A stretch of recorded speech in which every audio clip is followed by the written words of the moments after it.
Welcome to the session, Cutting Cancer Down to Size. On our panel, we have AP Maheshwari, Priya Dutt, Manisha Koirala will be joining us shortly, Bhavna Sironi, and the moderator is Harmala Gupta. Please enjoy the session.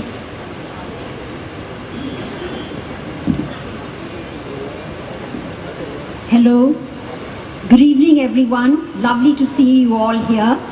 And I just put off my cell phone. I hope most of you have your, if not all, have your cell phones off, please. Thank you. This is a session that all of us have been looking forward to, simply because we are seeing so much cancer in our lives these days, and we know that there is a need for more information about cancer. There's a need to share experiences about how to cope with it, both as people who may be affected directly or as caregivers. And we're very fortunate that we have a wonderful panel here who are going to shed light on different aspects of cancer. They've already been introduced to you, and we are waiting, as they said, for Manisha Koirala, who will join us shortly. I'm afraid she's caught in the Delhi traffic, as generally happens. But the sort of the instigation for the session, I would say, is a wonderful book written by Dr. Maheshwari, who's to my right. He's not a medical doctor, but a PhD. But it's called Into the Oblivion, and it's a narration of his mother's journey. She was diagnosed with cancer and subsequently passed away. But both he and his sister have co-authored this book, and they've talked about what they went through. And I think many of the themes they raise are very relevant, and I hope to put them to the panelists today. Maybe I should start with you, Dr. Maheshwari. I'm intrigued by the fact that you have written this book like a... Dr. Maheshwari, I'm sure you experienced all that, and I'd really like to know how you, from being a supporting son, in fact became the guide and philosopher for your mom as she reached the final weeks of her life. How did that transformation occur? In fact, nothing new. All of us know we have been seeing body as part of only the stomach, concentrate on what we eat and what we consume. But the total segment of energy comes, it's a summation, the alignment of the body, mind and the soul.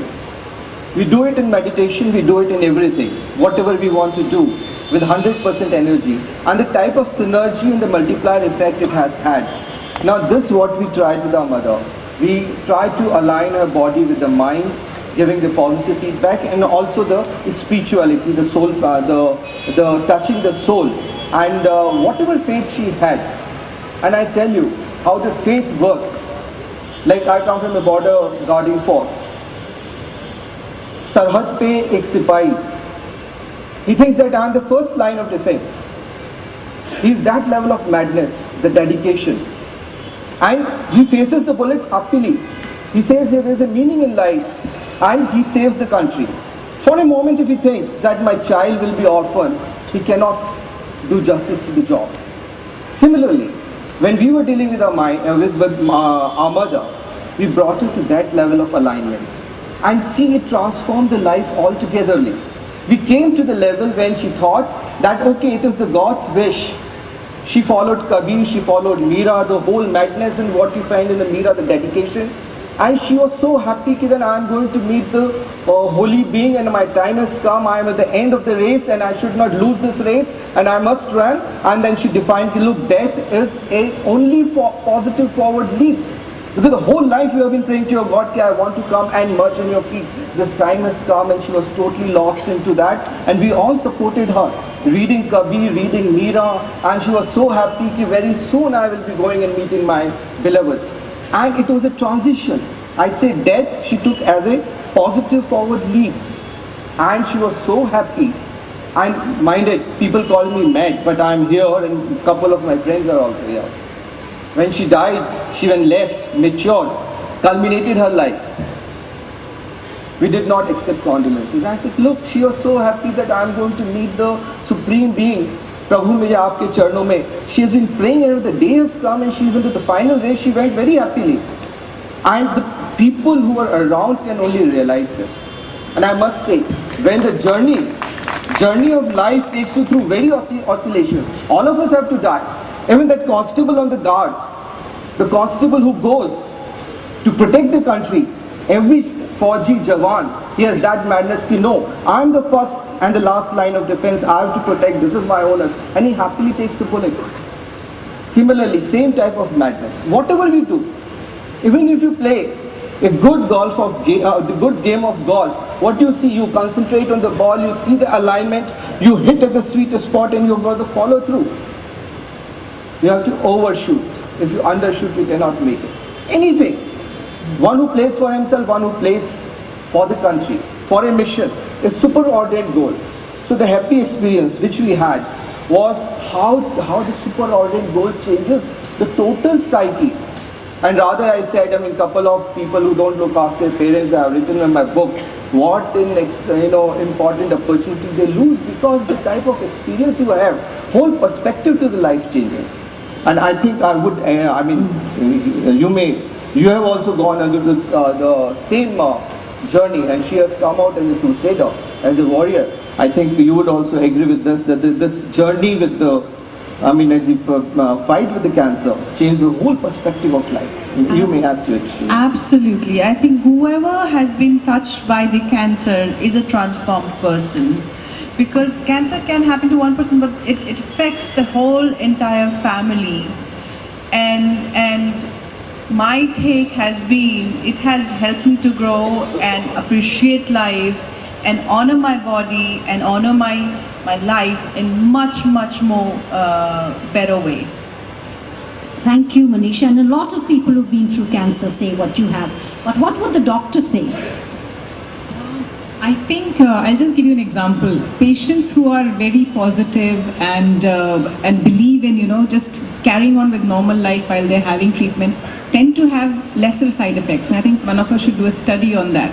So I had a patient who did not give up a single day's work while she was on chemotherapy. She had a surgery, took a week off, then had her chemotherapy. So having that positive attitude towards life does help, and there are some studies to show that if your life is less stressful, more spiritual, meditation, yoga, all these things also contribute to less. It's a better. So you would advocate them for your patients? Yes, I would. I would advocate it along with the treatment. You have the right treatment, but along with they should also do. Your health is in your hands. I always say diet, exercise, vaccinations, screening, going for regular checkups, and all these things are in our hands, so we can do them. And yet, Priya, how hard when you're just 52 years old and you have 2 young children and you're looking forward to seeing them grow up and having to think that I may never be able to do that. Must have been hard for your mom. What do you think gave her the strength? I think being very close to the age my mom died, I can completely understand the fears she must have gone through, because I have 2 little children of my own. And yes, it must be extremely scary. And I think I was, talking to my friends, and I said, before I had children, I had no fear of death at all. Everybody has to die one fine day, and how you die, when you die is, all destiny. But today, I take extra care of myself, because I know if I have to live for my children. I want to see them grow up. I want to see them married, and there are so many kind of things as a parent would go through. And yes, so it must have been an extremely scary situation. And I have seen 2 very young people in my family go through it. My sister-in-law Richa was 32 when she passed away with a brain tumor. She had a little girl. And as a caregiver and as part of the family, and what Manisha very rightly said, cancer doesn't affect only the patient. Cancer takes over the entire family. And it gets very important to be positive and stay positive. And I have seen children, I think children are the greatest survivors. If even the doctor would agree with me that when we see children with blood cancer, survival rate of children is much higher. The reason being that they are so innocent and pure, that they fight cancer in a very different level as what an adult would. So the kind of fears we come with, the child doesn't have those fears. So I think that's the biggest example to see that how you can overcome that with a positive attitude when you see children fighting it. Right. Harmanaji, just to take a clue from the head of what Dr. Bhavna has said, she has touched a very important aspect. In fact, all of us have cancer cells, dormant stage or very minor, whatever. Let's be clear about it. And lifestyle management is the one important aspect. If we have managed our life well, close to the nature, there are dietary patterns, even now the medical science is recognizing it, that there are so many things we can do with ourselves, change our dietary patterns, the living style, the way we think, the way we grow. Why it is important? Because a strong wall may shake but not fall. And as I told you that man is not only made of what we eat, man is made of what we think and what are our values. It's something like, if we go into that mode, mera kya, mujhe kya. No, we should be concerned about the things, and we are concerned about ourselves. This is the most important aspect of lifestyle management, and if we do that, the life may break everyone, but those strong at the broken places, they come out with flying colors. So that is type of synergy, the strength, the resistance we can build up over a period of time. No one knows what may hit us at any point of time. So there's a great lesson in what she's saying, that the treatment and the lifestyle management is very important, as the lesson for all of us. Right from, and as she said, and when somebody said there are 6 doctors, and the 6 doctors are water, the diet, the exercise, and add to what the other factors she has said.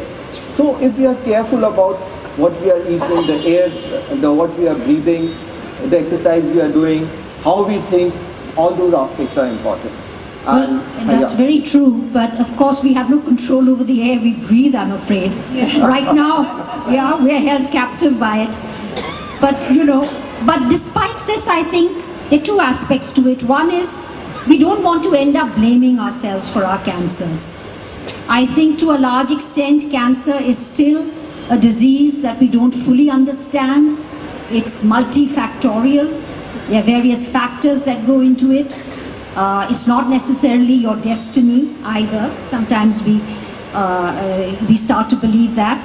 But Manisha, did you go through the classic symptoms of why me? Could I have done something to deserve this? Honestly, why me never happened, but I went through a long period of introspection, and in the sense that because I was in my head somewhere thinking that this is the end, and I say, okay, so this is what my life is. I mean, is that all? I couldn't really comprehend that. So I said, okay, in case I get a second chance, what differently I would do? How differently would I live? These are the questions I started asking, and I decided that minute it was very simple, is to look in my heart, look within, and follow that. And what gives me peace, joy, sense of well-being, I'm gonna stick to that path. So I did all that. Wonderful. I think that's something each one of us needs to follow. But tell me, Priya, as you mentioned, you've had so many people in the family with cancer. Does that worry you, or has it made you more alert? Are you more aware? I've definitely become more aware, and I think we need to get over the fear of the word cancer. I think every time you hear cancer, you think it's death. And it's not so anymore. I mean, with early detection, like Bhavna said, that many cancers are curable today. So I think what we need to be aware of is that how we can take care of ourselves, and be alert where if you have any sort of symptom, get a checkup done, and go for your regular checkups. I used to never do that before either. And I think like everybody, and I tell my friends, you must go for a checkup. So the first reaction is, nahi, I don't want to go for a checkup.